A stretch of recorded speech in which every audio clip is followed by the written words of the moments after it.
seru-seruan apa itu gamenya? Nah, tujuan permainannya untuk meningkatkan konsentrasi kalian saat berpikir. Yang kedua, melatih kreativitas peserta didik. Dan yang ketiga, membangun suasana kelas yang menyenangkan. Cara bermain, nanti kamu dengan kelompokmu berdiskusi. Ada soal di layar, setiap kelompok harus menyusun kata acak menjadi sebuah kalimat. Ingat, menyusun kata acak menjadi sebuah kalimat. Bagi kelompok yang berhasil akan mendapat poin 100 poin. Sebelumnya bagikan dulu. Nanti ditulis kelompok berapa. Bagi yang tulisannya bagus siapa? Ditulis identitas kelompoknya, kelompok berapa. Ya ditulis dulu kelompok berapa. Kelompok 1, kelompok 2, kelompok 3, 4, 5. Seperti biasa ya. Sudah? Apakah kalian siap? Iya. Yang pertama, soal hanya 1 menit. Liburan pergi keluarga pantai bersama ke aku. Disusun menjadi sebuah kalimat. Diskusikan secara berkelompok.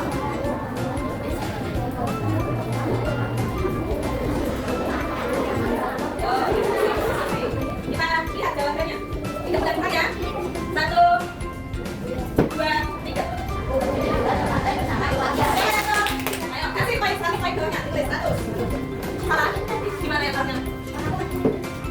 Oh kalau balik. Nah terus soal kedua. Ya begini yang baik dan tertutup. Pelan-pelan saja diskusinya agar kelompok lain juga mendengarkan.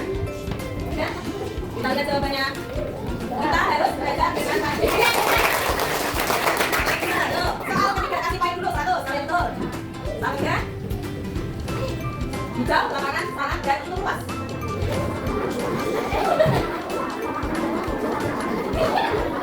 Yuk, pelan-pelan saja diskusinya. Kelompoknya saja didengar, jangan sampai kelompok lain itu mendengarkan. Sudah, nah sekarang kita cek jawabannya. 1, 2, 3. Lapangan itu saja. Poin untuk ini, dalam 300 poin. Ada? Ada. Kelompok 2, terus 200 poin. 200 poin, kelompok 5 ke depan, 100 poin. Kelompok 3 berapa? 200. Terus ini? 100. Nah, ini bukan. Kerjasama tim diperlukan ya. Jangan. Nah, ini mau tanya. Tadi bagaimana yang kamu rasakan dalam game ini? Deg-degan? Panik? Terus cara kamu menyusun apa yang kamu gunakan triknya? Hah? Diskusi. Terus disamakan pendapatnya. Setelah itu bagaimana? Kalimatnya kamu susun dengan yang rapi berdasarkan apa? Subjek, predikat, objek, keterangan.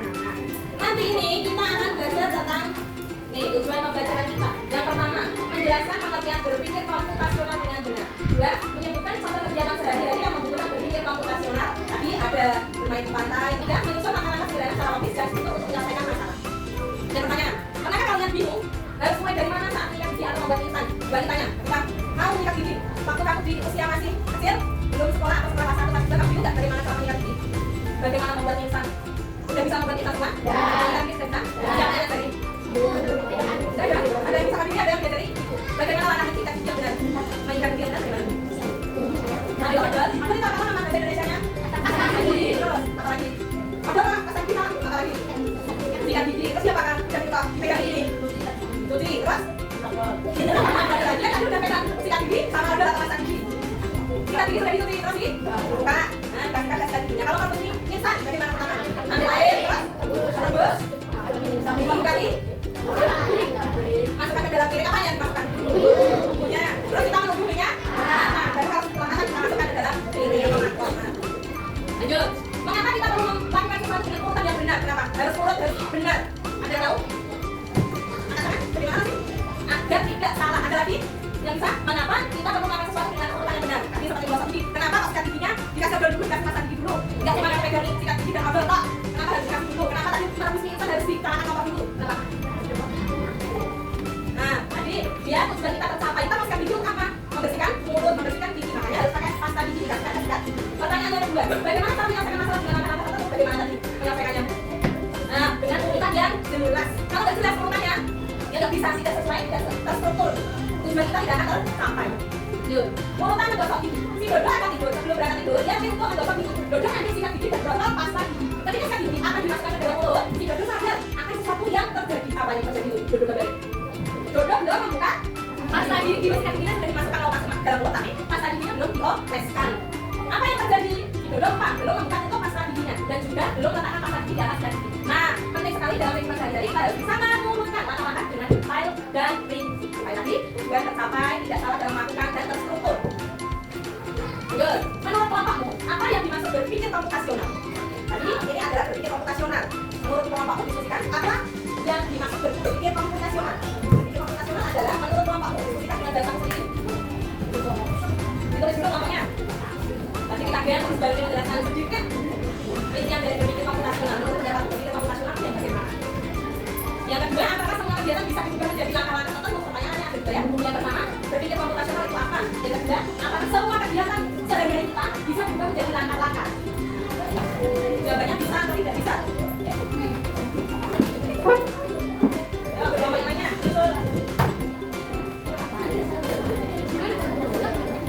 Ya, ini kelompok 2, kelompok 3, kelompok 5. Kelompok tadi kelompok 1 dan dulu.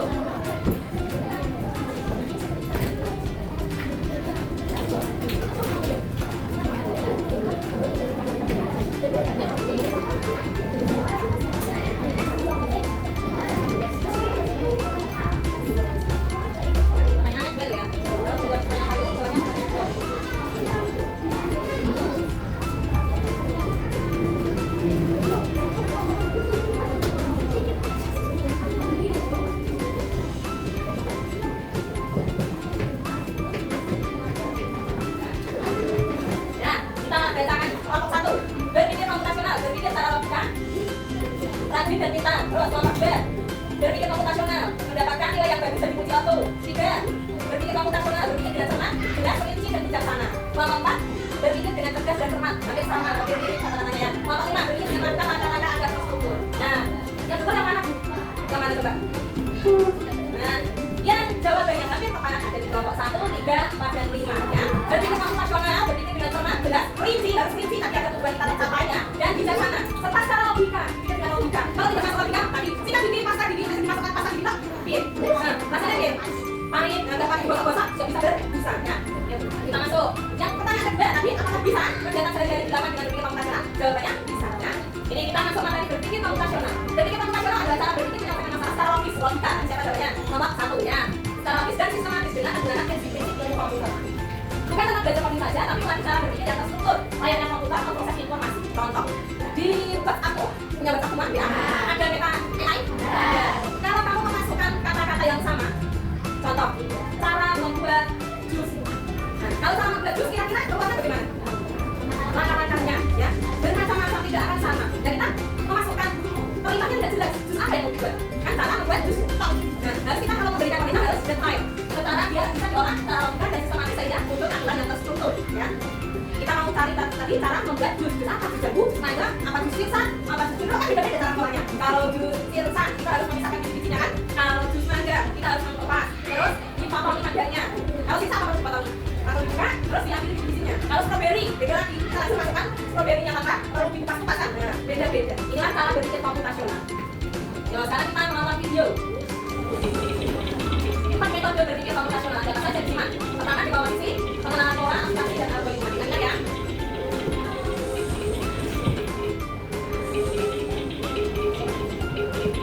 Ada berapa metode berpikir komputasional? Ada 4. Apa saja lagi dalam video? 1, di bawah sisi. Yang kedua, pengenalan pola. Yang ketiga, abstraksi. Yang keempat, ada yang bisa menjelaskan di bawah sisi tadi apa? Apa? Yang mana dari video di bawah sisi apa? Tadi ada gambar alat, gambar bentuk, terus langkah-langkah dari bawah sisi apa? Apa? Ini contoh aktivitas membuat sarapan atau tenaga dan lain. Ini dekomposisi, memecah masalah besar menjadi tugas-tugas kecil. Masalahnya tadi kan membuat apa? Nasi goreng. Nah, dipecah dulu mana alatnya, mana bahannya, mana bumbunya, bagaimana langkah-langkahnya ya. Ada 4 tahapan. Masalah ini membuat sarapan roti panggang dan teh seperti nanti ada di video sama yang pecah-pecah bahan, terus menyiapkan alat, bumbu dan lain-lainnya. Yang kedua ada pengenalan pola, melihat pola aktivitas yang mirip atau berulang. Di video tadi gimana polanya? Kalau masak nasi goreng berapa waktu yang dibutuhkan? Dari ini kita masak nasi goreng 10 menit. Besok kalau kita mau masak nasi goreng juga akan 10 menit. Nah, itu namanya pengenalan pola. Polanya sama. Kalau kamu mau masak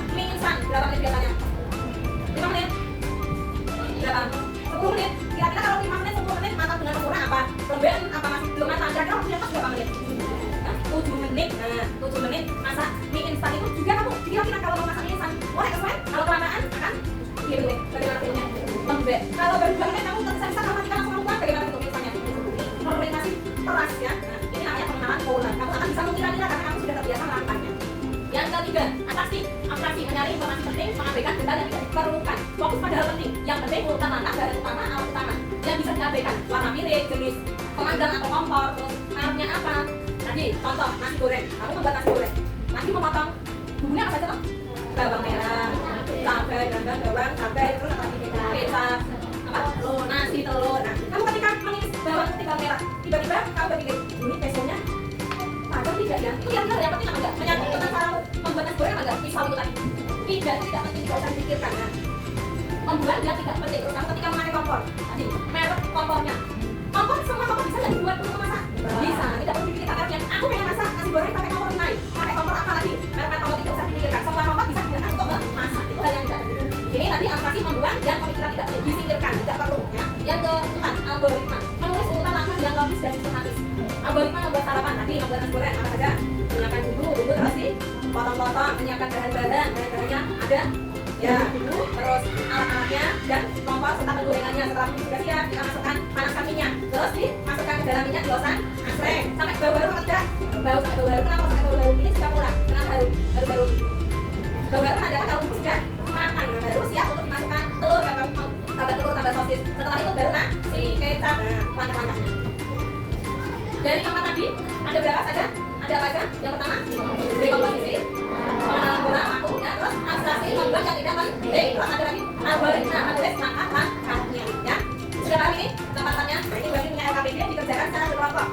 Yang pertama, dilihat ya, dia dibalikan. Nanti ditulis nama kelompoknya, kelas berapa, kelas 5. Langkah-langkah sikat gigi, potong langkah-langkah sikat gigi di bawah ini potong. Kalian bekerja sama satu kelompok. Nanti diumumkan di kotak kotaknya langkah-langkah yang mana, ya. Terus kita sudah selesai, tangan ke sini. Tuliskan langkah-langkah digosok gigi sesuai gambar yang akan kamu susun. Dari sini, terus kita sini langkah yang pertama tanda tanya apa? Ya, terus jawab pertanyaan yang kedua. Diskusikan apa yang terjadi jika kamu tidak melaksanakan langkah-langkah itu dengan benar. Kalau kamu langkah-langkah sikat gigi kamu tidak laksanakan dengan benar, apa yang terjadi? Paham?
Sama semua?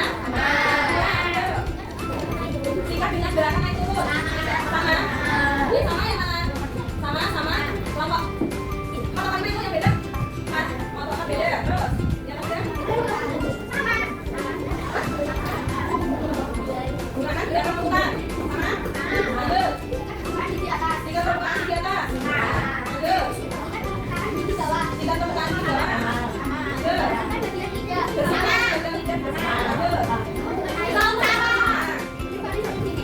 Nikmati sebelum gigi yang bersih. Dari langkah sikat gigi tadi, yang beda hanya kelompok 4. Ya, kelompok 4 coba. Satu, kelompok 3 yang salah satu. Yang sini masih satu. Berarti ya, yang beda bagaimana?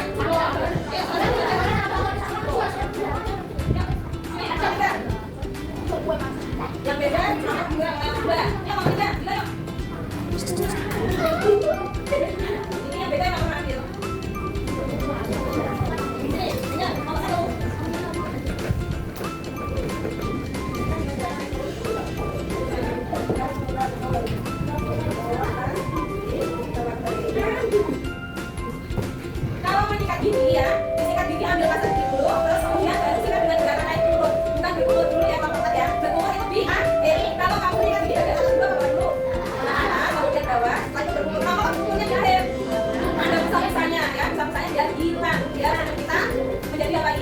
yang bersih. Kemudian menuliskan langkah-langkah kamu sesuai dengan gambar 3 yang sudah kamu tempel. Sama ya? Nah, yang soal B.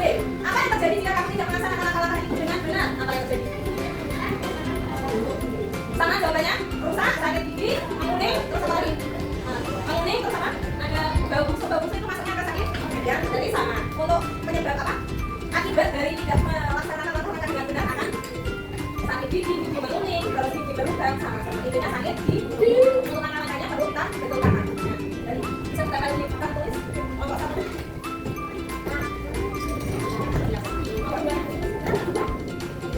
Siapa yang dapat menyimpulkan? Kita belajar apa saja tadi? Maju ke depan. Angkat tangannya. Jawab sini, maju ke depan. Kita belajar tentang apa saja? Yang pertama, bikin komputasional. Apa yang kita bikin komputasional itu? Nah, terus, sama. Ada yang depan, bikin komputasional apa saja? Yang pertama, bro, ada dekom. Posisi kedua. Ketiga, abstraksi. Keempat, algoritma. Ya. Terima kasih Rasi. Berikan tepuk tangan.